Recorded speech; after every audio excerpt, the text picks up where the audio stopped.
Daqui a pouco a gente começa, logo, logo. Faltam 2 minutos para a gente começar. Vamos ver como. Ver, mulher, se está tudo certo.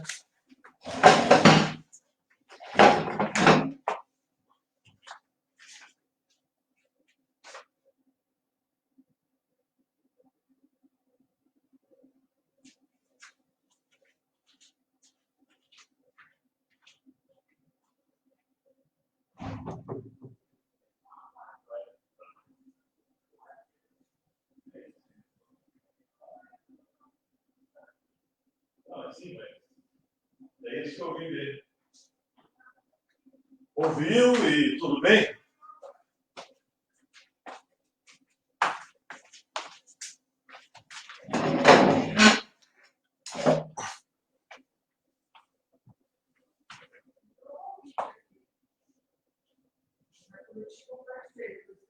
Mas você ouviu o que eu falei?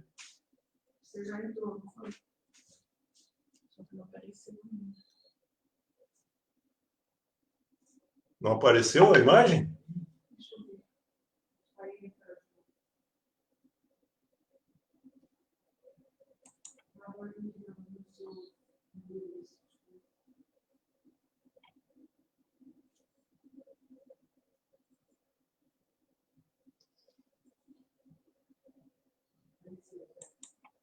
E está me ouvindo?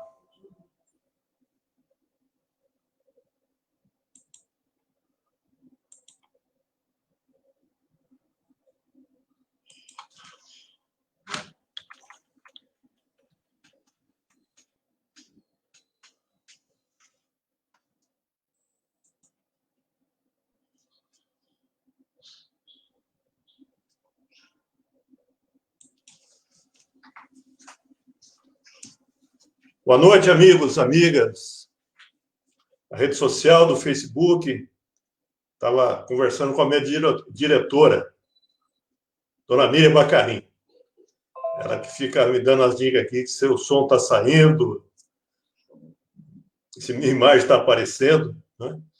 Então, tudo certo. Vamos começar essa live de sexta-feira, que é a live dedicada à história da cidade de Jaboticabal. E a história tem pessoas, né? É feita por pessoas, e a gente deve destacar essas pessoas, milhares de pessoas, quantas pessoas contribuíram para a história de Jaboticabal. E hoje eu quero falar sobre um grupo de pessoas que veio a Jaboticabal, que são os migrantes do semiárido e do Nordeste, que o semiárido não confunde com o Nordeste, não? A maior parte do semiárido é no Nordeste, mas tem uma parte do Nordeste que não é semiárido, e tem uma parte do semiárido que é no Sudeste, norte do Espírito Santo e norte de Minas Gerais, do Vale do Jequitinhonha, o rio do norte de Minas Gerais. As duas cidades mais importantes dessa região são Araçuaí e Minas Novas, perto de onde nasceu Juscelino Kubitschek, Diamantina, não? Bom, mas vamos falar dos migrantes que vieram do semiárido do Nordeste para Jaboticabal. Precisamos falar também, vamos falar mais para frente, dos negros, os negros que vieram forçados para Jaboticabal, na escravidão, inicialmente, né, que durou até 1888. É necessário contar a história dos negros, tão importante para a construção inicial de nossa riqueza, trabalho forçado, né, deixaram sua pátria de maneira forçada e até 1888 tiveram que se submeter a um regime de escravidão, uma das vergonhas da história do Brasil. Então, nós precisamos contar a história dos negros em Jaboticabal. Nós tivemos um grande período de imigração, povos de outros países vindo para o Brasil, para o estado de São Paulo, especialmente, para Jaboticabal.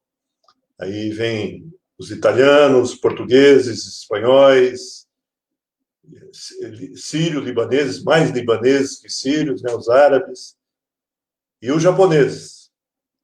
No nosso caso, no sul do país também vieram os poloneses, os alemães, né? Mas nessa região foram mais esses povos. Temos que contar a história desses imigrantes também, muito importante para o município de Jaboticabal. E hoje vamos falar dos migrantes, das migrações internas, que faz parte da Constituição do nosso Estado e do município de Jaboticabal. É verdade que, hoje em dia, nós temos uma situação diferente. A taxa de imigração em São Paulo, muito provavelmente hoje, é negativa. Por que é muito provavelmente? Porque a gente não tem os dados ainda do censo, né, que deveria estar sendo feito esse ano, e não vai ser feito. Talvez nem o ano que vem, censo demográfico. É aí que nós temos... Mas se nós pegarmos o 2000, 2010, na Grande São Paulo já tinha uma taxa de imigração negativa. Ou seja, saía mais migrantes do que entravam migrantes na Grande São Paulo. No estado de São Paulo ainda não era assim. Campinas atraía muita gente ainda, o Vale do Paraíba, mas era pequena a taxa de imigração em São Paulo. São Paulo, muito provavelmente agora, de 2010, 2020, saiu mais gente do que entrou no estado de São Paulo. Inverteu a taxa de imigração. Jaboticabal está assim. Nós temos uma taxa de imigração hoje negativa. Vai mais gente para fora do que vem para Jaboticabal.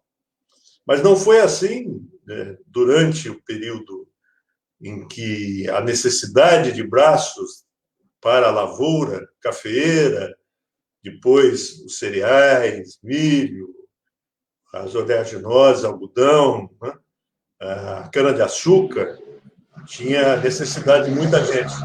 Então, vieram para o estado de São Paulo e para Jaboticabal um grande número de imigrantes. Histórias muito bonitas. Eu vou falar de algumas delas aqui. E doídas também. Doídas com muito sofrimento. Então, para a gente ter uma ideia, né, da importância dos migrantes para o estado de São Paulo, o estado de São Paulo atraiu muita gente no século XX. Né? O estado de São Paulo não era o estado mais importante em termos econômicos e se transformou no estado mais importante no século XX.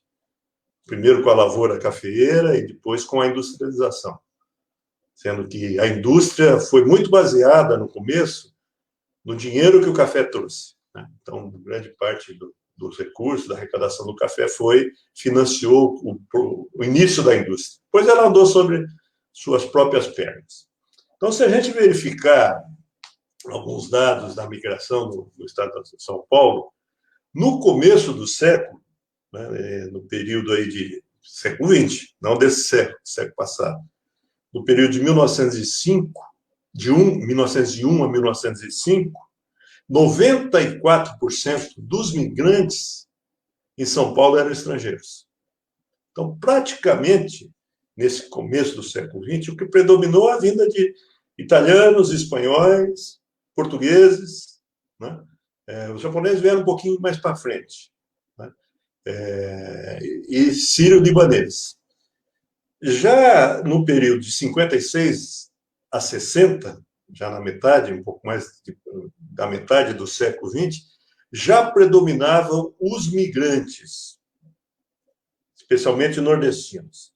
77% do povo que chegou no estado de São Paulo nesse período, 56 a 60, época que o Brasil ganhou a primeira Copa do Mundo, né, 58, eram migrantes vindos do Nordeste. E o interessante é que havia políticas públicas para a migração. Eu, às vezes, estou vendo a professora Carlota aqui com a gente, o professor Adriano também participou, às vezes eu fico vendo os liberais, né, dizendo, não, o Estado não tem que ajudar, não, só atrapalha. O Estado foi fundamental para bancar a vinda de imigrantes e imigrantes. Viu? É bom a gente contar isso. Os barões do café, os coronéis do café, contaram com muito dinheiro público para arregimentar, trazer os imigrantes italianos para o Brasil. É bom contar essa história. Né? Porque quando tem alguma situação difícil, se recorre ao Estado, depois achincalha o Estado. E a mesma coisa com os migrantes do Nordeste. O Estado, e interessante que nessa época, quem arregimentava, quem cuidava dessa política, era a Secretaria da Agricultura. Então, a vinda de imigrantes do Nordeste para São Paulo, para, até certo ponto, compensar a diminuição dos imigrantes, foi também patrocinada pelo Estado. O Estado bancou essa vinda dos imigrantes, essa necessidade de braços para as lavouras do Estado de São Paulo. Café, cana, laranja na época não tinha. Milho, feijão, né? Algodão, foi uma atividade muito importante, até 50, 60 no Estado de São Paulo. Então, o Estado bancou essa migração. Isso foi fundamental para o crescimento do Estado de São Paulo. Então, o Estado de São Paulo mantinha uma lavoura pujante, até hoje mantém. São Paulo tem uma atividade agrícola com muito rendimento, com muita renda, e começou a industrializar. Então, a grande cidade, especialmente a grande São Paulo naquele momento, precisava de muito operário para as indústrias e muito trabalhador para a construção civil. Então, nós precisávamos de braços. As atividades não eram mecanizadas como são hoje. Na agricultura não havia mecanização. A mecanização da agricultura começa no final dos anos 1960, né? bem depois. Então, como é que foi resolvida essa necessidade de braços, essa necessidade dos trabalhadores para gerar riqueza do Estado? Foi resolvida, primeiro, porque a população crescia bastante. A taxa de crescimento da população era de 3%. Então, as pessoas tinham muitos filhos, né? Muitos filhos. A meninidade hoje se assusta quando eu falo que meus avós tinham 9 filhos, 10, era normal, né? Meus pais tinham 5, né? Então, era muito comum as famílias serem muito grandes.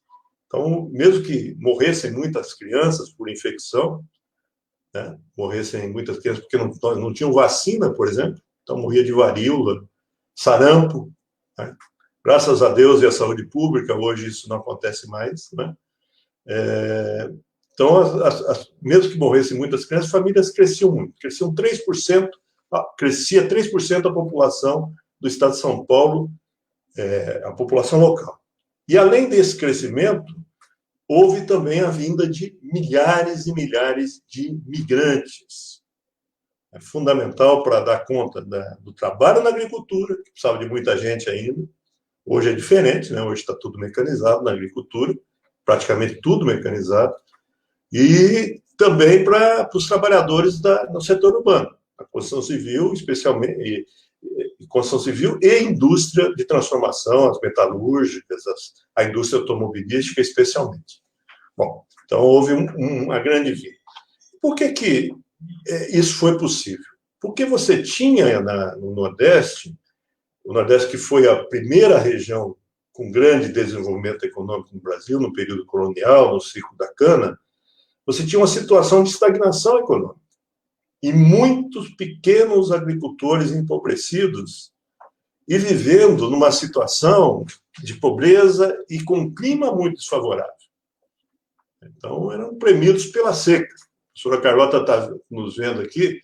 A professora Carlota, com certeza, leu Vidas Secas, de Graciliano Ramos. Aliás, uma obra que precisa ser lida, relida, relida, relida, relida. Né? Retrata um momento muito difícil na vida do nordestino, do pai, da mãe, dos filhos, do cachorro, da cadela, da cachorra. Né? A cachorra tinha nome, os filhos não tinham. Era um menino maior, menino menor. Que o Graciliano estava querendo transmitir para a gente a ideia do sofrimento, da desumanização que a seca promovia. As pessoas ficavam loucas de fome. Loucas literalmente. Morriam, né? Nas grandes secas no Nordeste. Então, esses momentos, o pessoal vinha e aproveitava as oportunidades de ocupação aqui em São Paulo, mesmo que os salários não fossem altos, mas garantia a sobrevivência. Então, o pessoal se deslocava para o sul, para a lavoura, depois para as cidades. Então, São Paulo contou. Eu fico doente, viu? Quando eu vejo preconceito contra o pessoal do Nordeste. Né? que a gente já chamou o pessoal do Nordeste, estou vendo o professor Regis aqui prestando atenção, daqui a pouco ele fala com a gente, né? A gente já chamou o pessoal do Nordeste de cabeça chata, de baiano, né? No sentido pejorativo do termo. Falava, quando alguém cometia um erro, fez uma baianada, não é? Isso, graças a Deus, a gente evoluiu um pouco, ficamos mais civilizados. Por que é errado chamar de baiano? Porque tem vários estados, não é? São nove estados do Nordeste, e tem o pessoal do Vale do Jequitinhonha também. Então, eu quero falar do pessoal do Vale do Jequitinhonha. O Vale do Jequitinhonha é uma região do norte de Minas. Eu conheci o Vale com o professor Gebara numa pesquisa no final da década de 1980, 86. E nós fomos visitar o pessoal que vinha colher cana aqui. Eram pequenos agricultores lá, numa região muito pobre. A gente estudava, nós ficamos chocados. Né? Naquela época, no final da década de 80, ainda cerca de 30% da população do Vale do Jequitinhonha tinha mal de Chagas. Que talvez os mais jovens já nem saibam mais o que é mal de Chagas, que é transmitido por uma picada de um inseto, né? Se eu não me engano, é Trypanosoma cruzi, do Oswaldo Cruz, do cientista, e provoca problemas circulatórios, ataca o coração, incha o coração, a pessoa pode morrer. Né? Então, 30% tinha mal de Chagas, muita pobreza. E o pessoal vinha fazer a safra aqui. Foi fundamental, enquanto não se mecanizou a colheita da cana, o deslocamento do pessoal do Vale do Jequitinhonha e de estados no Nordeste para cortar a cana aqui, em Jabuticabal. Né? Então, isso foi muito importante para a nossa região, a nossa necessidade de trabalhadores, de braços, foi resolvida pela vinda desses migrantes, que nos ajudaram São Paulo a ser a potência que é hoje. Não é um atrapalho para o Estado, é uma ajuda. Né? A gente tem que valorizar as pessoas que se deslocaram das suas regiões e vieram ganhar a vida aqui e participar da nossa vida. Participar da nossa vida, da nossa economia e se transformar em paulistas e jabuticabalenses. As pessoas estão integradas aqui. Então, eu queria até citar alguns exemplos. Hoje à tarde eu fui conversar com o senhor Euronides. O senhor Euronides e a dona Marlúcia. Um casal, o senhor Euronides já tem 70 anos. A dona Marlúcia um pouco menos. São paraibanos, de Monteiro. E aprendi muita coisa ali. A dureza que era o semiárido. O senhor Euronides contando que fez os tijolos da casa, ele que fez. A telha da casa, ele que fez. Tudo artesanal. Porque não tinha dinheiro para comprar. Né? E eles tiveram 15 filhos. 2 morreram. Né? Novos aí. E acabaram vindo para Jabuticabal. No começo dos anos 90, o senhor Euronides foi sindicalista, rural, e veio para Jabuticabal. Já tinha um filho aqui, é muito comum isso. Né? Acho que o Regis também aconteceu isso. Tinha alguém da família aqui que ele veio para cá. E o senhor Euronides se integrou na cidade. Hoje, 11 dos seus 13 filhos estão aqui, né? Em Jabuticabal, tem os netos todos por aqui. Passou a fazer parte da nossa comunidade. Eu lembro também do Raimundo Nonato, advogado Raimundo Nonato, e a Vitória. Né? São maranhenses, que vieram também no começo dos anos 90 para Jabuticabal. Uma outra história muito bonita é do Zé Aparecido, Zé Calhas. Ele me passou as informações hoje, né? Então, ele nasceu em Chapada do Norte, no Vale do Jequitinhonha. Eu conheci Chapada do Norte. Quando ele falou, nasci em Chapada do Norte, eu falei, eu lembro de Chapada. Chapada é uma cidade que concentrou os escravos que fugiram. É uma cidade com mais de 90% da população negra. Cidade de 15 mil habitantes, pequena, ainda hoje pequena. E o Zé Calhas, Zé das Calhas, veio para aqui em 81 para o serviço da cana-de-açúcar. E ficou na lavoura até o final dos anos 80, depois se capacitou, começou aprendeu a ser metalúrgico, caldeireiro, e hoje ele é um empreendedor. Né? Ele instala as calhas, sabe construir, inclusive, na casa das pessoas. Né? Então, uma vida muito dura, mas que alcançou sucesso.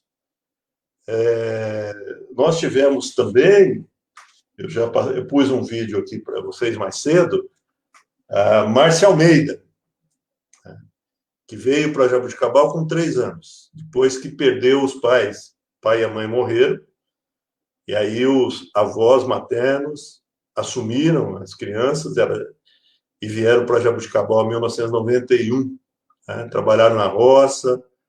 A Márcia é padeira, olha só, não é tão comum, né, ter mulher padeira, ela é padeira.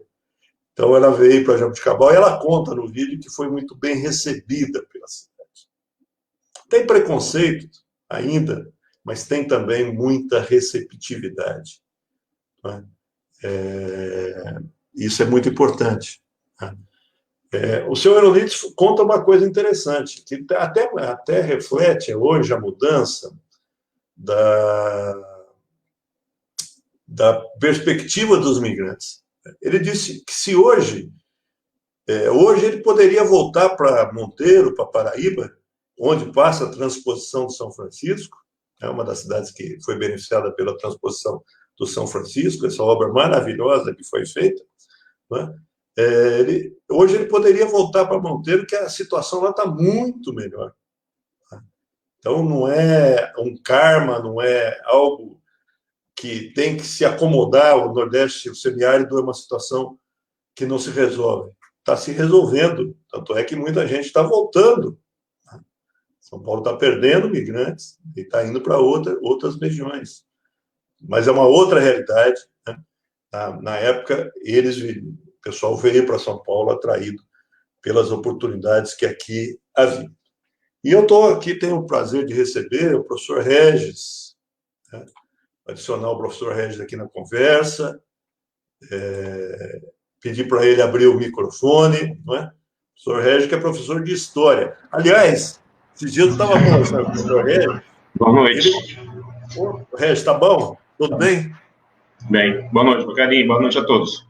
Eu queria lembrar na nossa conversa de semana que eu falei do prefeito municipal Renato Bruno, né? Isso. Renato Bruno, que foi prefeito de 51, 52, 3, 4, 5, eleito pela população. Falei, nós tivemos um prefeito negro na cidade. Ele falou, não sabia. Depois Para mim foi uma novidade, né? Porque sobre a história não tinha conhecimento, né? Que nós tínhamos um prefeito negro, né? Isso. Na cidade de Jaboticabal, uma cidade que eu amo tanto, né? É isso. Pois é. E o doutor Renato Bruno, que era um médico excelente, o Zé Ernesto Poli me passou essas informações. Da época que os médicos não tinham tantos laboratórios como tem hoje. Né? Hoje os diagnósticos são mais fáceis de serem confirmados por exame de laboratório. Era mais uma capacidade, não uma intuição, mas uma capacidade de fazer diagnósticos sem tanto exames. Então, o Zé Ernesto pode dizer, o doutor Renato Bruno não errava uma. Ele chegava, ele te matava o que você tinha. Adivinhava não, né? Diagnosticava o que você tinha. E foi um grande médico também, né? Um médico muito popular, que foi depois diretor do Centro de Saúde. Na época, o Centro de Saúde era administrado pelo Estado o governo estadual por muitos anos. E, Regis, o doutor Renato Bruno se formou na Bahia. Na Bahia? Na Bahia. Ele era imigrante. Não, ele é nascido aqui na região, na cidade de Rincão, aqui próximo. Rincão. Isso. E ele foi para a Federal da Bahia, que, à época, ele deve ter se formado na década de 1940, junto com o Rio de Janeiro, com a Universidade do Rio de Janeiro, eram 2 faculdades de medicina muito reconhecidas no Brasil todo. Então, ele foi para lá e depois... Então, ele não era migrante, mas teve uma formação no Nordeste e veio aqui para a nossa cidade. Mas, Régio, me diz uma coisa. Você é baiano, né? Você nasceu perto de Salvador. Eu nasci em Ubatã, Bahia, né? Região sul da Bahia. E vim para cá na década de 80, né? Com meus familiares, né? Assim, com o falecimento do meu pai, viemos para cá. Você tinha o seu pai faleceu, o seu pai era comerciante, não era isso? Meu pai era comerciante lá, numa cidadezinha chamada Ubatã, uma cidadezinha bem bacana, né? Perto de Feira de Santana, de Gongogi, de Léus, aquela região ali. Meu pai faleceu e já tinha um tio que trabalhava com fotografia aqui no estado de São Paulo, inclusive na cidade de Jabuticabal. Aí acabou migrando para cá. Veio você, a mãe e eu, a mãe e mais 10. Família grande, bacaninha, professor. Uma família grande que contribuiu bastante para o desenvolvimento e crescimento da nossa cidade. É isso. Isso né? Foi muito importante. Foi muito importante. O pessoal trabalhou na roça, né, quando veio para cá? Na roça. A minha mãe trabalhava de empregada doméstica, ela trabalhou para a família dos Belotti, trabalhou no Terraço Hotel, no antigo Terraço, meus irmãos na roça. Na época, o Terraço Hotel era o hotel da cidade. Mas era o Hotel 5, né? É top. O municipal era mais viajantes, né? E o Terraço. E o restaurante... Artistas, quando vinham para Jabuticabal fazer show, se hospedavam lá, o hotel era o que nós tínhamos de melhor na cidade. Um dos, né? Uhum. E foi indo aí, eu com desenvolvimento também comecei a trabalhar, logo estudava e trabalhava em período. Fui carteiro também durante 5 anos aqui na cidade e trabalhei na região também como carteiro. Depois eu tive a oportunidade de fazer uma faculdade na qual eu fiz, né? E me formei aqui num professor de história, né? Contribuindo aí para a educação dos nossos jovens e adultos. Você vai ter mais um capítulo a ensinar aos seus alunos, o prefeito negro de Jabuticabal. Isso, quem sabe futuramente. Agora eu tenho mais uma história para passar para os meus alunos, né? Esse conhecimento que eu adquiri através do senhor, né? Através das nossas conversas. Não, eu tive a oportunidade de ver esse registro e passei de... Mas isso é uma coisa muito bonita no país, né? O quanto de pessoas, de povos, né? Hoje a gente não deve usar muito o termo raça, né? O pessoal prefere chamar de povos, de etnia. O quanto de povos, de etnias, de pessoas de diferentes locais foram se juntando, foram dando a nossa cor misturada, né? A nossa cor multifacetada, a nossa cultura multifacetada. E isso é muito bonito, a gente tem que sempre valorizar essa questão, não é? Uma cultura riquíssima, né, professor? É muito bonito. Riquíssima. Muito bonito. Temos que valorizar, né? E não foi só facilidade, né, Regis? Certamente. Não, minha mãe, conversando com minha mãe hoje, né, sabendo um pouco mais, que eu tinha 8 anos, né, 8 a 9 anos quando viemos para cá, e ela falou que ela passou muita dificuldade aqui quando viemos para cá.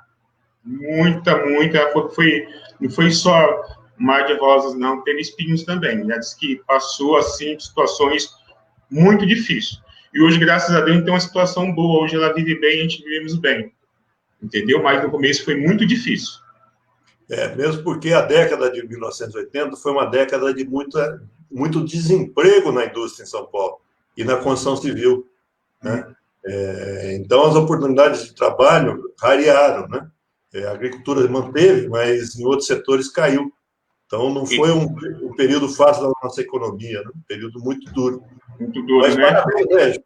Parabéns pela... Eu acrescentar mais uma coisa. Aí eu falei para minha mãe, comentando, E eu tenho um irmão que faleceu, né? Que era funcionário público. Na primeira campanha do senhor, ele foi segurança e trabalhava com o senhor para cima e para baixo. Meu irmão Leandro. Foi na época. O senhor Inesquecível. lembra, né? Do meu finado irmão? O Elhão que. Leandro. Não, eu sei. Eu era o Elhão e o Leandro, né? Isso, o Elhão e o Leandro. É isso. Então, e hoje eu tenho uma residência também lá no Parque 1º de Maio. Minha mãe mora lá, devido, né, ao trabalho que o senhor fez aí como prefeito, né? Espero que vai fazer muito mais agora nessa próxima, né? Que vai vir aí, vai fazer muito mais para o Jabuticabal, pela população mais carente, para todos, né? Em geral, competência o senhor tem demais, experiência, certo? E muitos ali são gratos no Parque 1º de Maio ao senhor, eu também principalmente, na época eu era carteiro, quando eu fiz inscrição, né? E hoje moram ali vários familiares, né? Você não, na verdade, eu apostei na capacidade do trabalho, sabe? Trabalho. Do esforço do povo. A gente deu uma ajudada, mas a gente sempre tem que apostar no brasileiro, viu? O senhor apostou, confiou, depositou essa confiança e nós construímos ali com nossa força, nossas garras. É isso. A gente se desmerece muito enquanto nação, né? Às vezes eu fico ouvindo algumas pessoas que só falam bem de outros povos, né? Eu até penso comigo, mas por quê? Então vai mudar, muda para lá, né? O brasileiro é um povo forte, né? Um povo que trabalhou muito, né? A riqueza de São Paulo se deveu ao trabalho de milhões e milhões de pessoas, né? E a gente tem que apostar nisso, viu, Regis? Esse é o nosso maior patrimônio. Sim. É a nossa população, nosso povo.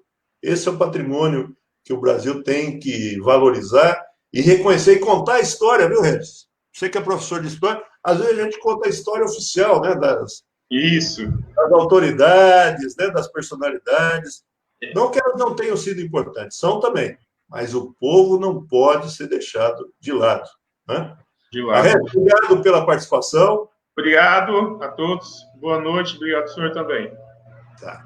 Eu quero aqui destacar mais algumas pessoas, né? O Carlos Eduardo, vou até colocar aqui, a fala está sempre presente com a gente.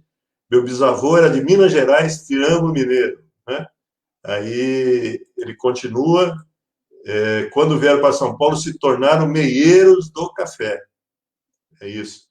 Quer dizer, trabalhavam no café e dividiam o resultado, depois de descontado uma série de despesas, com o patrão, né? E o trabalho era deles. Eu vi mais... Tem muitas outras pessoas participando, né? Mas como é sexta-feira, vocês me desculpem, eu costumo falar o nome de todo mundo, às vezes esqueço de alguém. Hoje eu vou pular um pouquinho, viu? Quero mostrar aqui uma outra fala do Carlos Eduardo, lembrando que também tinha amendoim no passado e eles batiam no balaio. Hoje o amendoim é colhido na mão, né? Colhido na máquina, desculpe. Tudo mecanizado. Quem pensava, né, o amendoim que dá dentro da terra ser colhido por máquina? E hoje é tudo mecanizado. Antes, não. A bateção o ranquio do amendoim era na mão, e a bateção também, né, do amendoim. Então, precisava de muita gente. E nós tivemos essa oportunidade de contar com muita gente vindo de vários lugares do Brasil ajudar a construção da riqueza do nosso município de Jabuticabal. Bom, pessoal, nós estamos à véspera de um feriadão, eu sei que é um feriadão diferente, né? Um feriadão na pandemia, as viagens estão mais restritas, quem viajava, acho que muita gente não vai viajar, mas eu queria desejar um grande final de semana prolongado. Muito obrigado pela participação de vocês e até uma próxima. Tchau, gente. Bom final de semana.